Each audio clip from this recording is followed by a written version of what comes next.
3.5 লক্ষ মসজিদের ইমাম হচ্ছে হেফাজতের লোক, তারা হচ্ছে মসজিদগুলোকে কন্ট্রোল করে, এবং প্রত্যেকটা সমাজ কিন্তু এখনো মসজিদ কর্তৃকই নিয়ন্ত্রিত। ইমাম সাহেবের কথাটাই সমাজের লোক শুনে। তো বোঝা যাচ্ছে বাংলাদেশের রাজনীতিতে মূল শক্তি হিসেবে আসতে পারে হেফাজত ইসলাম বাংলাদেশ, তাদেরকে নিতে হবে। জামাত ইসলামী আছে, খেলাফত আছে, অন্যান্য ইসলামী দলগুলোকে নিয়ে যদি একটা অ্যালায়েন্স করা যেত, তাহলে বাংলাদেশে যে কোনো আগ্রাসন ঠেকানো যেত, ফ্রি অ্যান্ড ফেয়ার ইলেকশন করা যেত, এবং অন্তত শতাধিক আসন নিয়ে ইসলামপন্থীগণ সংসদে যেতে পারত। ওকে, ইসলামপন্থীদের কথা যেহেতু আসলো, কোন মানে আপনাকে প্রথমে একটু প্রশ্ন করে রাখতে চাই যে আপনি নতুন রাজনৈতিক দল করার ঘোষণা অগাস্টে দিয়েছিলেন, আপনার রাজনৈতিক দর্শনের কথা বললেন যেটা অনেকের থেকে আলাদা। বর্তমানে যেসব রাজনৈতিক ইসলামী আদর্শে অনুপ্রাণিত রাজনৈতিক দল আছে, জামাত ইসলামী সহ, তাদের কারোর সাথে যুক্ত হওয়া বা তাদের কারোর ব্যাপারে মানে তাদের অন্তর্ভুক্ত হওয়ার কি আপনি ভাবছেন, বা তাদের কাউকে আপনি সহি ইসলামিক আদর্শে অনুপ্রাণিত রাজনৈতিক দল মনে করেন কিনা? দেখুন, আমি আগে বলেছি যে আমি অ্যাপ্লাইড পলিটিক্স করি না, আমি থিওরিক্যাল পলিটিক্স করি। কারণ আমি খেলাফার আদর্শে বিশ্বাসী, আমি ডেমোক্রেসিতে বিশ্বাসী নই। আমি মনে করি ডেমোক্রেসি বা গণতন্ত্রটা পৃথিবীর মানুষকে প্রতারিত করছে। ডেমোক্রেসি বা গণতন্ত্রের সুবিধা নিচ্ছে আমেরিকা এবং কয়েকটা ইউরোপিয়ান দেশ। আমাদের মতো তৃতীয় বিশ্বের দেশগুলো গণতন্ত্রটাই আমাদের জন্য অভিশাপ। আমাদের কোনো স্বাধীন পররাষ্ট্রনীতি নেই, আমাদের কোনো ট্যাক্সি অর্থনীতি নেই, আমাদের কোনো পূর্ণাঙ্গ শিক্ষা ব্যবস্থা নেই, আমাদের কোনো সুস্থ সংস্কৃতি নেই। এটার জন্য ডেমোক্রেসিকে একটা আপনি বাধা মনে করতেছেন? এই যে নাই যে অভিশাপ মনে করি, অভিশাপ মনে করি। তাহলে তো এই জন্য এখন যারা বাংলাদেশে রাজনীতি করছে ইসলামী রাজনীতির ব্যানারে, তা তো ডেমোক্রেসি করছে, অথবা আমি তাদের সাথে যুক্ত হওয়ার প্রশ্নই আসে না। তবে তারা যেন সুবিধাজনক ভাবে সংসদে যেতে পারে, বিরাট সংখ্যক একটি প্রতিনিধি দল নেই, সেটা আমি চাই।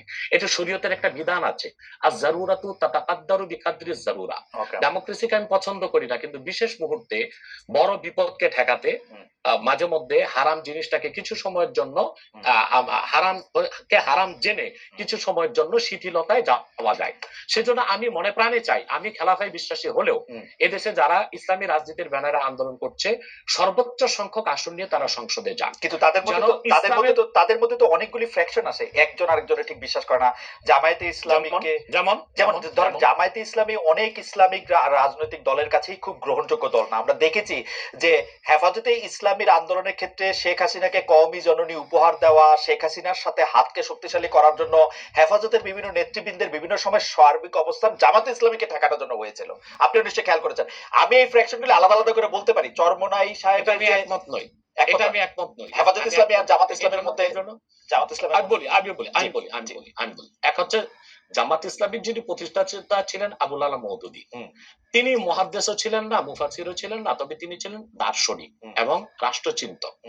তো জামাত ইসলামী যারা করছেন তারা তো আসলে আবুল আলা মওদুদীর কোনো মাসালা বা ফেকা মানতেছে না। এবং জামাত ইসলামী তো অসংখ্য লোক আমি দেখেছি দক্ষিণ চট্টগ্রামে, তারা আমাদের মতো কট্টর সুন্নি, অর্থাৎ তারা মিলাদ কিয়াম করতেছে, তারা পিরি মুরিদি মানতেছে, কিন্তু রাজনৈতিক ভাবে তারা জামাত ইসলামী করতেছে। তার মানে হচ্ছে 1922 সালে জিএনএ গ্র্যান্ড ন্যাশনাল অ্যাসেম্বলির মাধ্যমে কামাল পাশা আতাতুর্ক তুরস্কের মধ্যে ইসলামী শাসন ব্যবস্থার জন্য আর না হয় সেই ব্যবস্থা করেছিল। তারপরে প্যান ইসলামিজম নিয়ে আসলো জামালউদ্দিন আফগানি। পরবর্তীতে 1942 সালে আবুল আলা মওদুদী চিন্তা করলেন যে এই সংকটকালীন মুহূর্তে ইসলামী রাষ্ট্র প্রতিষ্ঠার জন্য গণতন্ত্রটাকে বেছে নেওয়া যেতে পারে। এটাই ছিল তার রাষ্ট্রের চিন্তা, আর সেটাই জামাত ইসলামের লোকজন অনুসরণ করছে। কিন্তু জামাত ইসলামের লোকজনগুলো কিন্তু আবুল আলা মওদুদীকে ইমাম হিসেবেও মানে না, কিংবা তার মাসালাও নিচ্ছে না, শুধু রাষ্ট্র। কিন্তু ডক্টর আব্বাসী এই কথাটা আপনি বলতেছেন, আমি তো জামায়াতের কোন নেতার মুখে এরকম শুনি নাই। আমি বলছি আপনি এখন ইসলামী একটি রাষ্ট্র প্রতিষ্ঠার জন্য তারা আবুল আলা মওদুদীর রাষ্ট্র চিন্তাটা নিয়েছে। এখন আমরা বা অন্য হেফাজত ইসলাম বা কওমি ঘরানার যারা বিরোধিতা করি জামাতের, সেটা হচ্ছে আবুল আলা মওদুদীর আকীদা যে ভুল ত্রুটি ছিল সেটার বিরোধিতা করি আমরা। কিন্তু একটা কথা মনে রাখবেন, ইসলামের মৌলিক বিশ্বাসের ক্ষেত্রে জৌনপুর, ফুরফুরা, দেওবন্দ, কওমি, চরমোনাই, জামাত, মজলিস সবাই কিন্তু এক। ওকে, আপনি দেখেন, আপনি দেখেন, আমি বলি যেমন 13 সালের 5ই মে শাপলা চত্বর আমি উপস্থিত হয়েছিলাম কয়েক লক্ষ লোক নিয়ে। আমি তো জনপুরের এবং আমাকে সুন্নি বলেই জানে, কারণ হেফাজত ইসলামের 13 দফা দাবি আমাদের সকল মুসলমানের দাবি ছিল, এবং সেখানে সারা বাংলাদেশ থেকে 13 সালের 5ই মে জামাত ইসলামী ও শিবিরের লোকজন 200 বাস নিয়ে উপস্থিত হয়েছিল। কারণ ওই 13 দফা দাবির পক্ষে তারাও ছিল, হয়তোবা তারা রাজনৈতিক ভাবে বলতে পারছে না, কিন্তু সেখানে উপস্থিত হয়েছিল। তো কথা হচ্ছে যে মৌলিক বিশ্বাসের ক্ষেত্রে সকল মাসলাকের মুসলমান এক, কিন্তু বাংলাদেশে রাজনীতি করার ক্ষেত্রে কিংবা নিজ নিজ অবস্থান ধরে রাখার জন্য শাখা প্রশাখাগত বিষয়ে একটু দ্বন্দ্ব আছে, এটা তো থাকতেই পারে। একটা ঘরে যদি 5টা ভাই থাকে, 5 ভাই কি আপনি যেটাকে শাখা প্রশাখাগত দ্বন্দ্ব বলতেছেন, সেই দ্বন্দ্ব আমরা অনেক সময় অনেক প্রকট দেখি। কেউ কেউ বলেন যে একজন আরেকজনকে বলেন যে তারা আসলে নাস্তিকদের থেকেও খারাপ, আরেকজন আরেকজনকে বলেন তারা বিধর্মী থেকেও খারাপ, একজন আলেম আরেকজন আলেমকে বলেন, সেগুলি আমরা শুনি এবং রাজনৈতিক কারণে বলেন অনেক সময়। সেটি মানে কোনো বিষয়ের ব্যাখ্যা দিতে গিয়া না, রাজনৈতিক অবস্থানের কারণে বলেন। আমরা দেখেছি যে বাংলাদেশের ইসলামিক রাজনৈতিক দল, আমি এই মুহূর্তে নাম বলছি না, কিন্তু তারা জনসভায় ভাষণে বলেছেন যে তাদের আসলে জামায়াতে ইসলামীকে ঠেকানোই তাদের রাজনৈতিক আদর্শ। এটা তো হিংসা, প্রতিহিংসা। তো সেইটা তো আমি বলি একটা আপনাকে উদাহরণ দিচ্ছি। যেমন জামাত ইসলামীর যারা বিরোধিতা চরম পড়ে, আমি তো জামাত ইসলামের সমালোচনা করি গঠনমূলক, যেটা তাদের সংশোধন করা দরকার সেটা করতে হবে। কিন্তু আমি কি কখনো বলতে পারি যে জামাতের লোকজন নাস্তিকদের চেয়েও খারাপ? এটা কি বলা যায়? আপনি বলুন।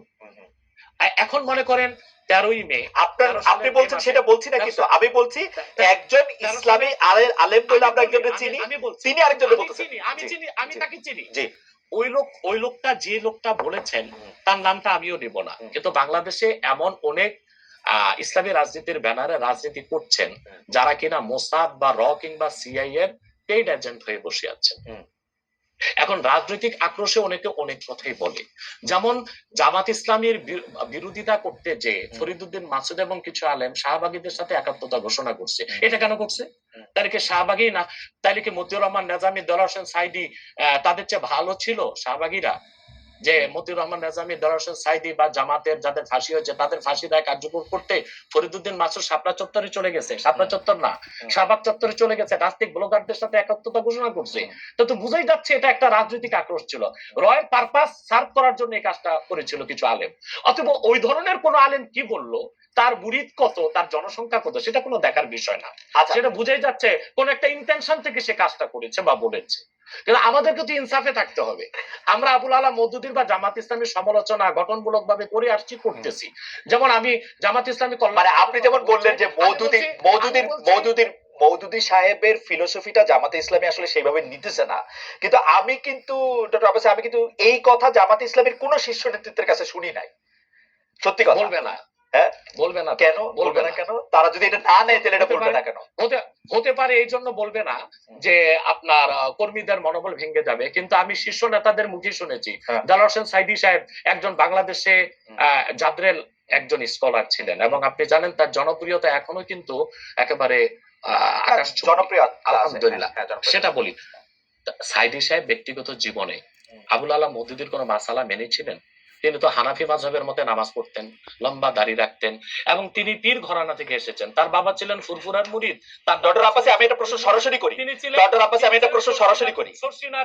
আপনি সোজা সাপটা কথা বলেন, আপনাকে সরাসরি কথা বলি। এই মওদুদীর আদর্শটা জামাত সরাসরি অস্বীকার করা না পর্যন্ত আমি মওদুদী সাহেবের জায়গায় রাখতে চাই, কিন্তু মওদুদী সাহেবের আদর্শটা তারা সরাসরি ভাবে ধারণ করার কথা বলে যে একটা ইসলামিক রাজনৈতিক প্ল্যাটফর্ম তৈরি করেছে, আপনি কি সেটাতে চাইতেন? সেটা আপনি আমল করেন আর না করেন, তাহলে দুইটা কারণে যেতাম। তো জনাব সাইদি যে গিয়েছিলেন সেটাকে আপনি সঠিক মনে করেন?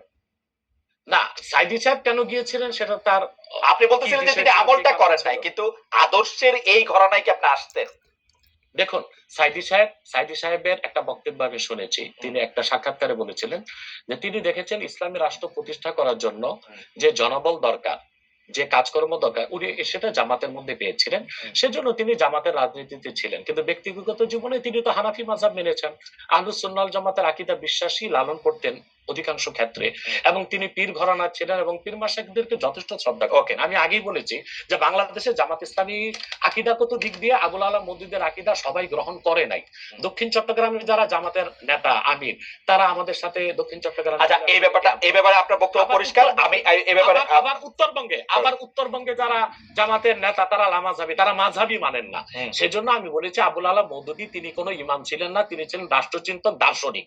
তো তিনি একটা ইসলামী শরিয়া একটি শরিয়া রাষ্ট্র কায়েমের জন্য তিনি যে আচ্ছা, তিনি যে রাজনৈতিক দর্শন দিয়েছিলেন সেটা জামাত দিয়েছে, কিন্তু আবুল আলা মওদুদীর আকীদায় যথেষ্ট ত্রুটি ছিল, সেটা আগেও বলেছি এখনো বলছি। আচ্ছা, এবং জামাত ইসলামী যেহেতু ডেমোক্রেসির চর্চা করে তাদের সাথে আমার যাওয়ার প্রশ্নে আসে না। ওকে, তবে আমি আবারও বলছি, চরমনাই হোক, জামাত হোক, মজলিস হোক, তারা সবাই মিলে অ্যালায়েন্স করে সংসদে একটা বিরাট সংখ্যক প্রতিনিধি দল নিয়ে থাকুক, এটা আমি চাই।